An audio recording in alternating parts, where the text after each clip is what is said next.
नमस्कार, मैं ईसा सिंह। आप देख रहे हैं न्यूज़ बीट। दिनांक 17 जुलाई को फतुहा विधानसभा के गौरीचक पावर ग्रिड के सामने जनस्वराज फतुहा विधानसभा कार्यालय का उद्घाटन समारोह का आयोजन किया गया, जिसमें फतुहा विधानसभा से जनस्वराज के प्रत्याशी राजू मुखिया ने रिबन काटकर कार्यालय का उद्घाटन किया।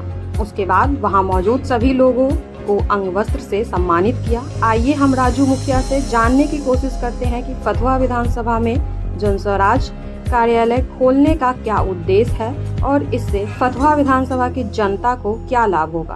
कार्यालय का ओपनिंग है, आप स्वागत में क्या कहना चाहिएगा? पहले तो मैं आप सभी न्यूज़ चैनल यूट्यूबर भाइयों का मैं अपने इस ऑफिस में हार्दिक अभिनंदन करता हूं और आपके आने के लिए इस ऑफिस के उद्घाटन में शुक्रगुजार हूं आप सभी भाइयों का। जनस्वराज क्या उद्देश्य है सर इस ऑफिस को यहाँ रखने? जनस्वराज का इस ऑफिस का पहला उद्घाटन पटना जिला का ही पहला ऑफिस और फतुहा का फर्स्ट ऑफिस उद्घाटन हुआ है। इस ऑफिस के उद्घाटन का उद्देश्य यही है कि हम लोग को जो हमारी लड़ाई है, आज देखिए आज ही पारस हॉस्पिटल में आपको बताइए कि दिन दहाड़े घुस करके और गोली मार दिया गया है। बताइए वहाँ क्या प्रशासन की व्यवस्था है। हमारे बताइए उप मुख्यमंत्री जी कहते हैं कि अभी हम प्रशासन को देख रहे हैं, प्रशासन को अब उसको कार्य के लिए समझा रहे हैं। अब बताइए आपकी सरकार और आपको पता नहीं है कि क्या आपके राज्य में हो रहा है। बिहार राज्य की इतनी बदतर स्थिति है, कोई आदमी सेफ नहीं है। बताइए कि पेरोल पर आया हुआ इंसान और उसका मर्डर हो, गोली लग जा रहा है। अब बताइए वो आदमी जिएगा कि मरेगा, वो तो जूझ रहा है। ऐसे 13 दिन में 50 से 55 मर्डर हो चुका है आपका बिहार में और इतनी बदतर स्थिति हो चुकी है कि मतलब प्रशासन तो एकदम चरमरा गया है और ये इसकी पूरी जवाबदेही अपनी बिहार सरकार की है। सर मानना चाहिए अपने मुख्यमंत्री को कि आप कैसे उप मुख्यमंत्री हैं।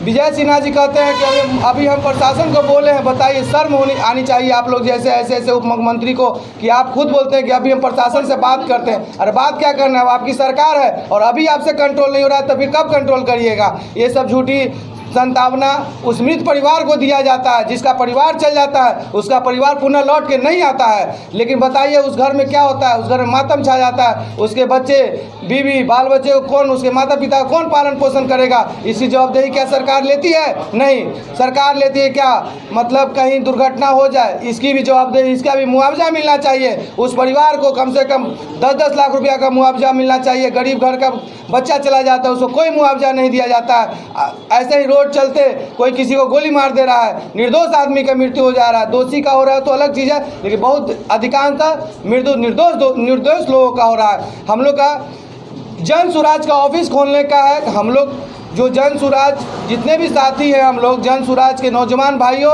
और हमारे गार्जियन और हमारे ये जनस्वराज जो हम लोग की पार्टी है, ये हमारे जात की पार्टी नहीं, हमारे जमात की पार्टी। हम लोग जाति से हट करके जमात बना करके एक होकर चलने का काम करने का काम किए हैं और हमारा उद्देश्य है। हर बार तो हम लोग वोट देते हैं पार्टी के नाम पर, लेकिन इस बार हम अपने बच्चे के भविष्य के नाम पर वोट देंगे, अपने परिवार के सेफ्टी के नाम पर वोट देंगे। जनस्वराज पार्टी को इस बार मजबूती से ताकत देने का काम करेंगे।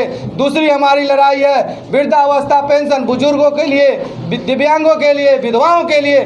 बताइए कि 400 रुपया में कुछ नहीं होता। आज हम इन लोग की लड़ाई की डर से बिहार सरकार डरी है तो 1100 रुपया पेंशन की है, लेकिन 1100 में हम लोग संतुष्ट नहीं है। हमारी सरकार दिसंबर में बनेगी और हम लोग 2000 रुपया पेंशन करने का काम करेंगे। इसकी हमारी सबसे पहले लड़ाई है और ये हम लोग करेंगे। तीसरी हम लोग की बात है प्लान को रोकना। अब बताइए कि 10,000, 15,000, 20,000 के नौकरी करने के लिए लोग दिल्ली बम्बई कहाँ नहीं जा रहे हैं, दर दर की ठोकरें खा रहे हैं। आज बताइए शिक्षा खराब होने का कारण क्या है? प्लान। जिस घर का गार्जियन घर में नहीं रहेगा उसका बच्चा क्या पढ़ेगा? स्कूल की व्यवस्था इतनी बदतर स्थिति है, खिचड़ी चोखा दाल भात चावल मास्टर बनवा रहे हैं स्कूल में जा कर के, तो मास्टर पढ़ाई करेंगे क्या? आज बताइए BLO का काम कौन करेंगे? मास्टर। 4 स्कूल में जैसे प्राथमिक विद्यालय के तो 4 टीचर हैं, एक BLO का काम कर रहे हैं, एक आपको खाना बनवाने का काम कर रहे हैं, एक झाड़ू पोछा लगवाने का काम करेंगे। तो एक टीचर क्या 6 क्लास तक पढ़ाई कर पाएगी? 7th क्लास तक, प्राथमिक क्लास में 7th क्लास तक क्लास होते हैं, क्या उससे पढ़ाई हो पाएगी? ये बदतर स्थिति ये बिहार सरकार की स्थिति है, ये नाकाम स्थिति है, इसकी कोई तैयारी नहीं है। और हमारे यहाँ महिला जो महिला रोजगार करना चाहती हैं, घर से उठकर आगे बढ़ना चाहती हैं, अपनी गरीबी से मुक्त होना चाहती हैं, लेकिन उनको ऋण नहीं मिल पाता है। इसलिए हमारी पार्टी कम से कम कीमत पर ऋण 4% पर ऋण के मुआवजा दिलवाएगी हमारी जन स्वराज पार्टी, और हर महिला अपना काम करेंगे। इसमें अपना नौजवान साथी भी जो बेरोजगार है वो भी अपना रोजगार चालू करना चाहते हैं, जैसे ठेला चलवाना चाहते हैं, पोल्ट्री फार्म खोलना चाहते हैं, बहुत गाय भैंस रखना चाहते हैं, बकरी पालन करना चाहते हैं, मुर्गी पालन, ये सब व्यवस्था हम लोग की सरकार आएगी और ये सबसे पहला ये उद्देश्य और पलायन को रोकने का काम सबसे पहला काम करेगी।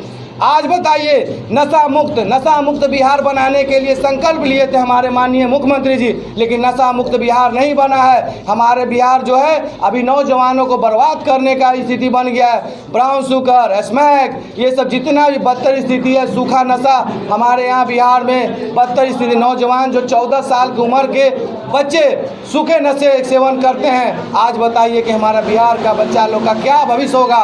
आप लोग भी चैनल के माध्यम से, आप लोग भी हमसे ज़्यादा आप खुद जान रहे हैं। देखिए, और ये व्यवस्था जो है, आज बताइए मेरे गौरीचक थाना में कोई भी दरोगा आते हैं, 5 करोड़ का संपत्ति पटना में अपार्टमेंट जमीन, चाहे वो 5 करोड़ का कट्ठा का हो, 2 करोड़ का कट्ठा, वो पटना में खरीदे हुए हैं। कौन प्रभारी पटना में ज़मीन नहीं खरीदा हुआ है? जाके देखिए, पता करिए।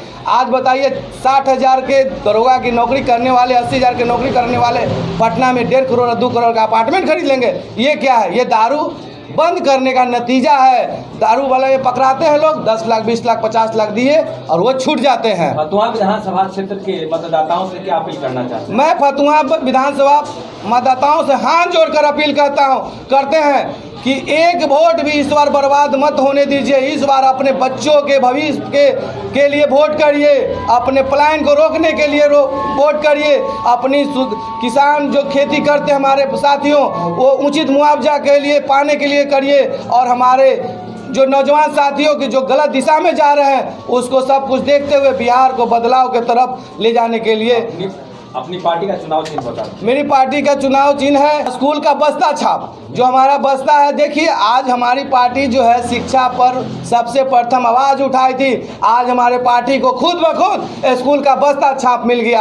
आज बताइए, गर्व की बात है। और जो भी प्रोग्राम होती है कि पानियाँ आना, जैसे देखिए आज हमारा ऑफिस का फर्स्ट दिन है, फर्स्ट उद्घाटन, और बारिश आना एक शुभ का लक्षण होता है, और ये शुभ का लक्षण के कारण हम लोग विजय पाएंगे और हम लोग पूर्ण रूपेण सरकार बनाएंगे बिहार में। और हम लोग इसी तरह एकजुटता का प्रतीक देंगे और हर जगह जा कर के हर सीट को निकलवाने का काम करेंगे। जन स्वराज पार्टी का फतुहा विधानसभा क्षेत्र में यह भावी प्रत्याशी राजू जी के सौजन्य से पहली चुनावी कार्यालय यहाँ पर गौरीचक में खोली गई है, और पटना ग्रामीण में पहली सभा भी माननीय प्रशांत किशोर जी की गौरीचक में विगत 4 जुलाई को संपन्न हो चुकी है। जन स्वराज बिहार में एक इतिहास रचने जा रहा है। काफ़ी वर्षों के बाद पहली राजनीतिक पार्टी जन स्वराज है जो बिहार के समस्त 243 विधानसभा क्षेत्रों में अपने प्रत्याशी उतार रही है। आज तक जहां गठबंधन का बोलबाला था, कोई भी राजनीतिक दल इस स्थिति में खड़ा नहीं था, मानसिक रूप से और राजनीतिक रूप से और सामाजिक रूप से, कि हम अपने बलबूते सरकार बना सकते हैं बिहार में। और जन स्वराज 243 पर अकेले अपने बलबूते, और जन स्वराज का अर्थ जनता का सुंदर राज, ये जनता की सरकार बनने जा रही है। चूँकि 35 वर्षों से ये जो महागठबंधन और एनडीए, 2 तरह के गठबंधन बिहार में सत्तासीन थी, जिसके क्रियाकलापों से बिहार की आम आवाम बहुमत ऊब चुकी है उनकी व्यवस्था से। सिर्फ सत्ता परिवर्तन होते आ रहा है बिहार में, व्यवस्था परिवर्तन नहीं हो पा रहा था।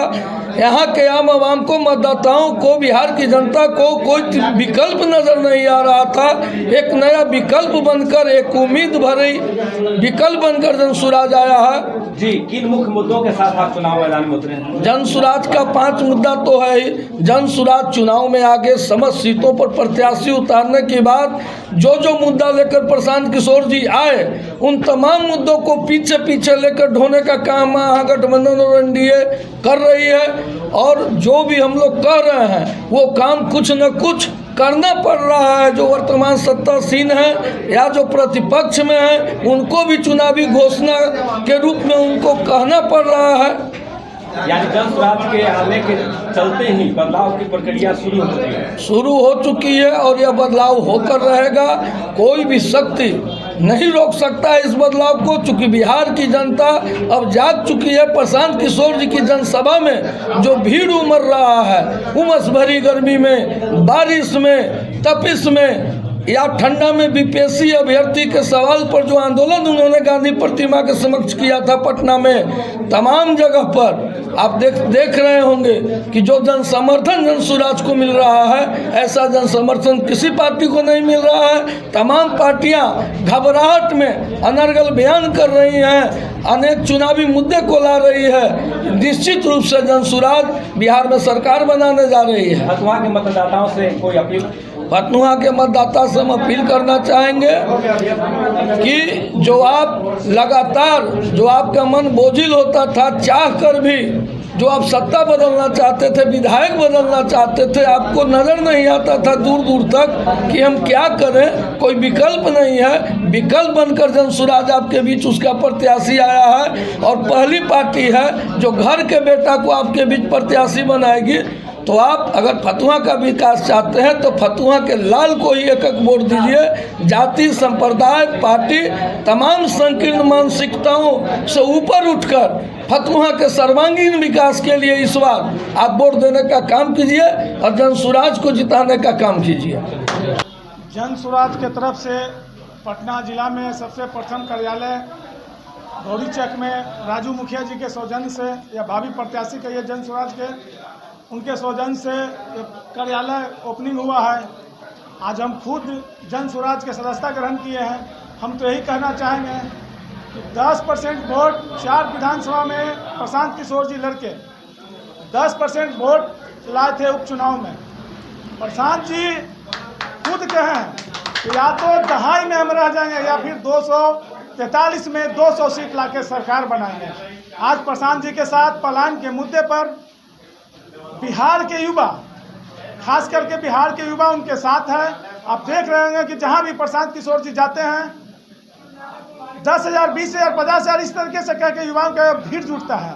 कारण क्या है? 35-40 साल के जो सत्ता लालू जी और नीतीश जी का रहा, उसमें क्या विकास हुआ सब सामने आपका है। और जो स्टेट है, जो विकास होना चाहिए था वो विकास नहीं हुआ, लेकिन वो विकास नहीं हुआ। ये खुद हमारे नेता प्रशांत किशोर जी कहते हैं।